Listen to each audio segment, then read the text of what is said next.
You wake up late, by choice, and there's a two-bedroom villa with a private pool waiting outside your door. You make coffee, sit in the sun, and your rent, electricity, food, all of it combined runs about $2,800 a month. That's Seminyak, Bali. That's not a vacation, that's a Tuesday. Start with the money, because it's the thing that genuinely reshapes how you think about your options. That Seminyak villa, rent alone, is around $1,420 a month, and it comes with bi-weekly cleaning, internet, and water. Electricity runs about $40. Food, eating well, eating out regularly, around $550. In Jakarta, which is a different animal entirely, you can find a one-bedroom in the city center for somewhere between $300 and $475 a month, depending on the neighborhood and what you're willing to negotiate. A family of 4, living comfortably but not extravagantly, can manage on around $1,500 to $2,400 a month in daily expenses, not counting rent. These aren't theoretical numbers. They're what people are actually reporting right now. The daily texture surprises most newcomers in ways the numbers can't capture. Mornings are slow and warm. You eat when you feel like it. Fruit, something light, maybe coffee at a neighborhood cafe where a meal costs you $250, $350. Local friendliness isn't a cliché. It's something you feel constantly in the way strangers treat you like someone worth talking to.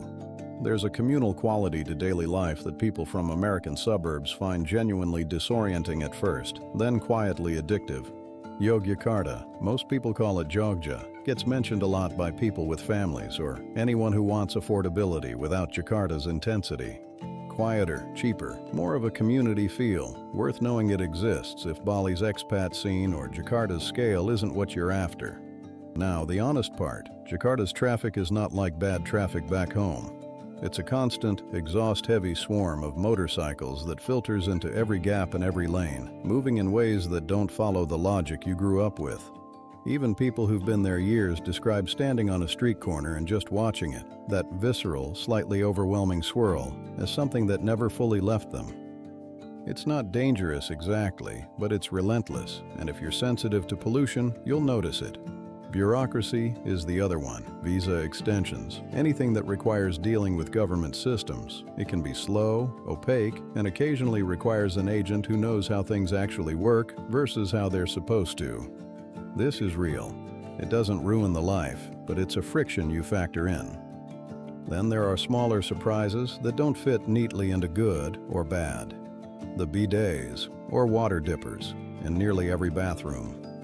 The general sensory volume of street life, and occasionally something that stops you mid-step, someone walking a monkey through traffic, and reminds you that ordinary here has a different definition than it did back home.